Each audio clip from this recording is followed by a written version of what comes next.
네, 비선의사 김영재 원장이 좀 수상합니다. 수상한 행적. 자, 먼저 그제 강남에 자리한 김영재 의원에 대한 국조특위의 현장 조사가 있었습니다. 네. 김영재 원장은 세월호 당일 청와대에 들어가서 대통령의 미용 시술을 직접 한 것 아니냐라는 의혹을 받고 있는 인물이죠. 그런데 현장 방문해서 현장 조사에서 좀 수상한 몇 가지의 모습이 일단 포착이 됐습니다. 먼저 박영선 민주당 의원의 목소리를 듣고 말씀을 나눠보도록 하죠. 2014년 4월 16일 날 장모님이 오신 날 차트를 보여달라고 했어요. 그러니까 4월 달에 그 다른 환자들의 차트를 보니까 제일 눈에 띄는 게 사인이 달라요. 그러니까 다른 날은 다른 환자들 사인한 거는 다 동일한 사람이 했다고 생각되는데 요 날만 사인이 다르고 다른 건 약간 흐릿흐릿하게 써 있는데 그거는 붉게 써 있고 특검팀 올 때까지 기다리고 봉인해서 이것을 지금 특검팀한테 넘겨주고 그리고 지금 내려왔습니다. 자, 필적이 과연 어떻게 다를까요? 지금 보고 계신 지금 저대로입니다. 세월호 당일 4월 16일 날, 2014년 4월 16일 날 김영재 원장은 본인의 장모를 치료하고 골프장으로 향했다라고 이야기하고 있죠. 그런데 세월호 당일 장모를 치료한 저 기록서에를 보면 김이라는 글자가 비교적 또박또박하게 적혀져 있습니다. 네. 그런데 김영재 원장의 평상시 실적, 바로 오른쪽에 자리하고 있죠. 누가 봐도 확연히 필적이 다릅니다. 그래서 위조 의혹이 나오고 있는 거 아니겠습니까? 서 소장님? 네, 그렇습니다. 그래서 저게 박영선 의원이라고 하는 그 필적 전문가가 아님에도 불구하고 대본에 확인할 수 있고 시청자 여러분들이 보더라도 대본이 다른 글씨로 확인이 되는데요. 예. 따라서 이 문제 때문에 이제 아마 특검에다 박영선 의원이 이 증거 자료를 요청해서 아마 지금 특검에서 자료를 조사해서 분석 중일 텐데요. 일단 김영재 원장님에 대해서 시청자들이 헷갈릴 수도 있는데 대통령의 7시간 비밀 관련해서 의사가 2명 나옵니다. 예. 하나는 김상만 의사하고 김영재 원장인데 김상만 원장은 태반 주사, 주사를 통해서 대통령의 피로 회복을 도왔다고 하는 사람이고 또 한 사람은 바로 리프팅을 해서 얼굴 성형과 관련된 전문이죠. 예. 그래서 이 양반은 지금 김영재 원장은 세월호 7시간 동안에 대통령에게 갔던 사람 아니냐 그래서 부부가 실제로 대통령이 있는 사저에 들어가서 금일봉을 받기도 했다는 등에서 유명세를 치렀던 분인데 예. 이분이 예전에는 개그우먼 이영자 씨와 관련된 성형 수술과 관련해서 그랬죠. 소송이 있었고 또 이분도 이름을 또 바꾼 적이 있습니다. 그리고 당일날 세월호 나는 날 자기는 골프를 쳤다고 하면서 영수증을 내밀고 했었는데 당일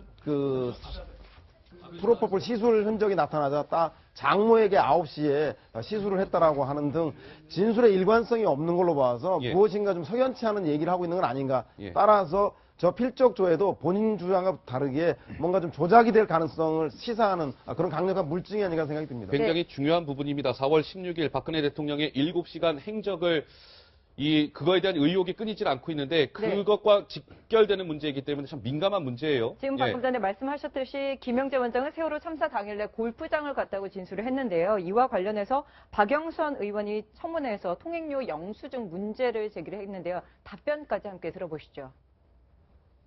통행료 이 증빙 영수증 2개를 내셨는데 이 요금이 달라요. 그런데 이 신공항 톨게이트의 요금은 단일 요금인 걸로 알고 있거든요. 처음에 갈 때는 7,600원이고 네네. 올 때는 6,600원이에요. 그거는 잘 모르겠습니다. 근데 2015년 9월 1일부터인지 이게 6,600원으로 요금이 내렸다고 그러더라고요. 그런데 이 영수증은 2014년 4월 16일 거 아니에요. 그러니까 그러니까 그거는 이게 끊어준 데다가 한번 물어보면은 저희는 잘 모르고 거기서 끊어준 그렇게 데다가 아니 지금 경찰에 알아보니까 네. 개인이 이렇게 요청해가지고 현금 영수증을 찾아주기가 이거는 찾을 수가 없다. 네, 필적이 위조된 것 아니냐라는 의혹에 이어서 김영재 원장을 둘러싼 또 하나의 의혹이 있습니다. 양 변호사님, 그러니까 김영재 원장은 4월 16일 날 장모를 치료하고 인천에 있는 골프장으로 향했다라는 거 아니겠습니까? 예. 그런데 이 공항고속도로 이 영수증을 보니까요, 박영선 의원 주장대로 갈 때 돌아올 때 요금이 달라요. 그러게요. 하나는 7,600원, 하나는 6,600원인데 예.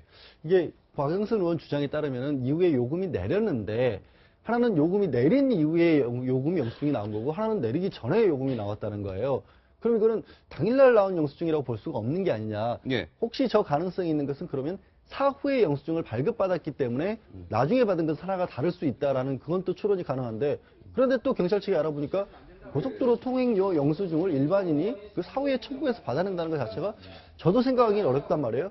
그럼 누가 이것을 도와준 건지 아니면 날짜가 똑같은데 어떻게 금액만 이렇게 다르다는 건지 저 아시겠지만 고속도로 가는 거는 저희 특별고속도로잖아요. 거기밖에 못 가는 거잖아요. 그럼요. 그렇기 때문에 이것도 뭔가 저것을 발급받은 것 자체부터가 혹시 누군가 잘못된 것을 이걸 덧받침을 해주기 위해서 준 것이 위조된 증거가 나온 게 아닌가라는 네. 추론을 할 수밖에 없는 상황이 된 거죠. 예. 네, 지금 차트와 그리고 통행료 영수증과 함께 또 한 가지 의문점이 있습니다. 바로 김영재 원장이 타고 다니는 최고급 외제차에 있는 내비게이션의 문제인데요. 마세라티라는 최고급 자동차 타고 다닌다면서요? 사실 예. 김영재 원장이 처음 가는 골프장이다 보니까 2번이나 길을 놓쳐서 1시간 이상 좀 헤맸다라고 이야기를 했습니다. 하지만 최고급 외제차에 내비게이션이 이미 장착이 되어 있거든요. 사실 한국형 내비게이션을 외제 그 내비게이션도 아니고 우리나라의 지리를 굉장히 잘 아는 일반 시민들이 많이 사용을 하고 있는 국민들이 그런 내비게이션인데 왜 1시간이나 길을 헤맸을까요? 그 말이 앞뒤가 안 맞는 거 아닌가 그러니까 이런 이제 거죠. 골프장 같은 데 갈 경우에 제일 중요한 게 뭐냐면 이제 시간을 맞추는 겁니다. 그렇죠. 그러니까 티업 시간을 맞춰야 되기 때문에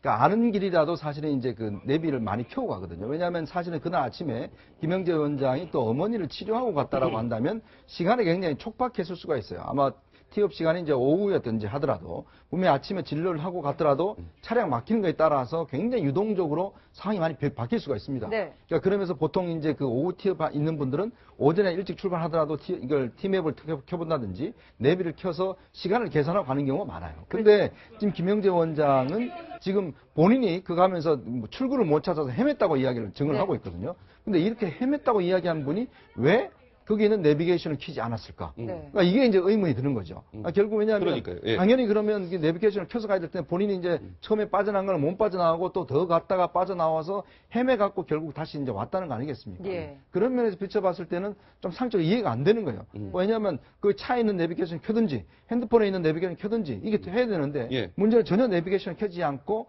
본인이 헤맸다는 거. 그러니까 그런 면에 본다면 그날의 이 김영재 원장의 행적 자체가 조금 의심스러운 부분이 한두 가지가 아니다. 이런 것 좀 추정할 수가 있죠. 그러니까요. 4월 16일 날 김영재 원장이 과연 무엇을 했느냐.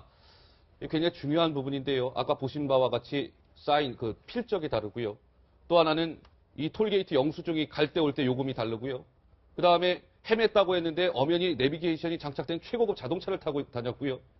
그들은 나왔던 거를 예. 김영재 의원의 이 얘기를 우리가 종합적으로 보면은 궁금한데 뭐 한두 개가 아니에요. 저는 이것만 집중적으로 한번 파악했으면 좋겠어요. 네. 첫 번째, 말을 바꿨습니다. 그죠? 당초에는. 프로포폴이 나오니까, 아, 이거는 장모님 거라고 이게 처음에는 그 말 하지 않았어요. 말 그렇죠? 바꿨습니다. 예. 두 번째, 국조특위위원들이 그 병원에 가서 조사를 하려고 강하게 막았습니다. 예. 왜 막아요? 조사를 받겠다는데? 그죠? 예. 털좀 날까 봐서 그렇죠. 두 번째. 세 번째, 앞서 필체, 진료기가 필체. 누가 급히 만들지 않으면 저렇게 안 합니다. 네. 필체를 바꾼 느낌이 또 있어요. 세 그 번째. 진료 기록 또한 또 따로 옆에 되어 있었다고 하더라고요. 그것도 그렇죠. 네. 또 네 번째, 이 두 부부는 청와대 보안수님이에요. 보안수님이에요. 예. 프립했습니다. 예. 체크 안 해도 돼요. 와서 내가 안 갔다고 얘기하면 박차부 때문에 할 말이 없는 사람이에요. 보안수님 부부같이. 다섯 번째, 앞서 톨게이트 영수증. 요금이 그다음에 달라요. 요금이 달라요. 또 하나, 마세라티 내비게이션 안 켰다. 저는 같은 시내에도 장소 잘 모르면 내비 켜고 갑니다. 근데 골프장에 늦어서 가는데 아침에 장모님 시술하고 늦어서 가는데 그것도 안 켜고 갔다. 이걸 믿으라고 얘기하면 이거 상식 파괴예요. 이런 여섯 가지 정도가 국민들의 눈높이에 맞지가 않는 거예요. 예. 강한 의심을 할 수밖에 없는 대목이죠. 알겠습니다. 특검이 해야 될 일이 참 많은 것 같습니다. 자, 서영업 수장님. 네. 자, 이 김영재 의원 현장 조사를 통해서 또 하나 새롭게 확인된 사실이 있어요. 최순실 관련된 건데요. 최순실이요. 2013년 10월부터 올해 8월까지 거의 한 3년 동안 이 김영재 의원에서 정확하게 자막에도 나오고 있죠. 136차례 미용 시술을 받았습니다. 미용 시술을 저렇게 많은 것도 문제가 될 수 있지만 매번 프로포폴까지 맞았다면서요. 그렇죠. 그러니까 136회면 3년간이면 일주일에 1회씩인데요. 연예인들이 한 6개월 동안 정기적으로 맞는 것만 해도 마약 그 혐의로 그 입건되고 하지 않았습니까? 예. 그럴 정도로 위험한 것인데 한 사람이 일주일에 한 번씩 3년간을 맞았다. 예. 이거 있을 수 있는 일이니까 특히 더 의심스러운 점은 저분이 그 생년월일을 가명을 최보정을 쓰고 생년월일 52년 2월 2일생 썼는데 그 52년은 본인이 맞는데 2월 2일은 공교롭게도 56년생인데 2월 2일생은 박근혜 대통령의 예, 생년월일을 썼기 그렇죠. 때문에 혹시나 최보정이라는 이름을 가지고 최순실과 박근혜 대통령이 같이 쓴 건 아니냐라고 하는 의혹. 왜냐하면 한 사람이 3년 동안 매주 1회씩 프로포폴을 투약받기가 상당히 어렵고 그렇기 때문에 이런 의심들이 나오기 때문에 저 부분에 대해서도 특검에서 치밀한 조사가 필요한 것은 아닌가 생각이 듭니다. 예. 그러니까 김영재 의원 병원에서 이제 그 프로포폴 관련된 걸 다 파기를 했었어요. 그걸 이제 쓰레기를 기자들이 와서 다 맞춰보니까 프로포폴 사용하는 게 이제 이중적인 장부를 썼다라는 게 이중장부요. 나왔다는 예. 것이죠. 그러니까 뭐냐면 지금 문제는 프로포폴입니다. 이 프로포폴은 향정성 의약품이라서 치료한 사람이 딱 나와야 됩니다. 이거는 그럼요. 그 사람이 딱 처방하고 그 사용에 나와야 되거든요. 그러니까 다른 사적 용도로 할 경우에는 어렵보면 처벌될 수가 있거든요. 예. 자, 그렇다면 저기에 나왔던 이제 김 씨라는 여러 가지 사인이나 이런 게 보면 만약에 장모를 치료하지 않았다면 장모를 많이 치료했을 때 프로포폴을 사용하지 않았다면 이게 프로포폴을 어떻게 이제 빼돌리는 그런 수법으로 네. 사용했을 가능성이 있다는 것이죠. 그렇다면 이걸 과연 어디에 썼을 것인가? 이제 이런 부분에 이제 의문의 초점이 맞춰지는 겁니다. 또 하나가 중요한 게 왜 현금이죠? 다 현금 결제했어요. 왜요? 3년 동안 8천만 원. 뭔가를- 1년 단위로 끊어서. 뭔가를 숨기려고 하는 거예요. 그러니까 현금으로 준다는 얘기는 누군가가 프로포폴 시술을 받았다는 것을 사후에 증거를 없애기 위해서 현금을 주는 카드 주면 쓴 사람이 나오잖아요. 그걸 100% 놉니다. 기록이 다 남으니까요. 그걸 안 남기기 위해서 전부 현금. 3년에 8천만 원을 현금으로 쓴다는 거 쉬운 일이 아닙니다. 아무리 돈이 많지는 않습니다. 현금으로 줬다는 것은 무엇인가를 숨기기 위한 것이었다. 충분히 알 수 있는 대목. 예. 근데 이게 보면은 3년 동안 8천만 원 미용 시술에 최순실이 돈을 썼는데 한 번 그러니까 김영재 의원 갈 때마다 한 60만 원 정도씩을 주고 네. 얼굴을 다 고쳤다 이렇게 봐야 될 것 같습니다. 그런데요. 더 황당한 것은 최순실은 매번 일주일에 한 번 이 프로포폴 맞으면서 그동안 정말 이 엄청난 국정농단을 해왔다는 거예요. 프로포폴을 일주일에 한 번씩 맞으면서.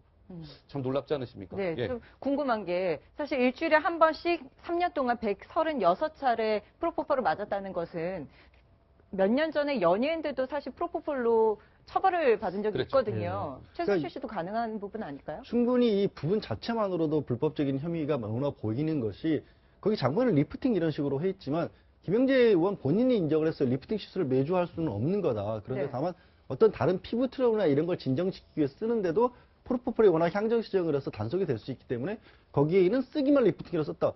그런데 그것도 납득이 안 가잖아요. 어차피 리프팅이 안 되는 거야 피부 시술 다른 걸로 안 된다. 저 프로포폴 같은 경우도 이제 원가가 보통 납품될 때 5,000원인데 미용실에서 시술할 때는 한 30만 원 정도를 받거든요. 예. 그거를 매주간 받아가면서까지 썼을 이유가 과연 비정상적인 방법으로 이른바 말씀하신 것처럼 우유주사로 쓰이는 자기 위해서 이런 휴식을 편안하게 취하기 위해서 썼다는 마약에 대신해서 썼을 가능성이 굉장히 높아 보이는 거죠. 그래서 네. 현금을 썼다고 보는 게 사실 합리적인 추론 아니겠습니까? 그렇지 않으면 제가 현금을 냈을 것이면 왜 생년월일도 가짜로 쓰겠어요? 예. 근데 이게 지금 다 이어지는 얘기가요. 이현정 의원님. 네. 그래서 청와대 현장 조사가 필요하다는 거예요. 네. 이런 모든 의혹들을 풀기 위해서는 직접 국조특위위원들이 청와대에 들어가서 경호실에 들어가서 자료 같은 거 출입 기록이나 이런 것들을 다 봐야 된다는 건데 청와대 결국 끝내 거부했잖아요. 네. 예.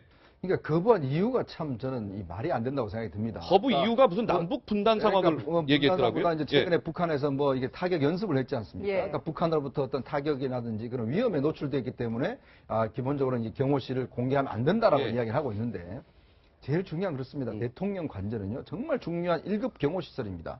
자 그러면 거기에 들어가는 사람은요 정말 그 보안에 확인된 예. 신분이 확인된 사람 그리고 또 당일 들어갈 때도 보면 다들 신분증과 얼굴을 직접 확인합니다. 그러니까 누가 들어가든 간에. 그러니까요. 근데 문제는 이제 보안 손님이라는 이유로 아무런 제재 없이 그냥 프리패스로 들어갔다는 거예요. 네. 근데 만약에 거기에 생각해 보십시오. 누가 불순한 사람이 들어갔다고 생각해 보십시오. 어떻게 되겠습니까? 자, 그러면 이거 경호실이 정말 심각한 문제 아니겠습니까? 그런데 지금 이 국회의원들은 누굽니까? 바로 대한민국 국민들이 다들 그 선거를 통해서 뽑힌 분들이에요. 다들 신원이 증명이 됐고 이분들 국민의 대표입니다. 자, 그런 사람들은 못 들어가고 신원도 확인하지 않는 프리패스 하는 사람들은 수시로 드나든다?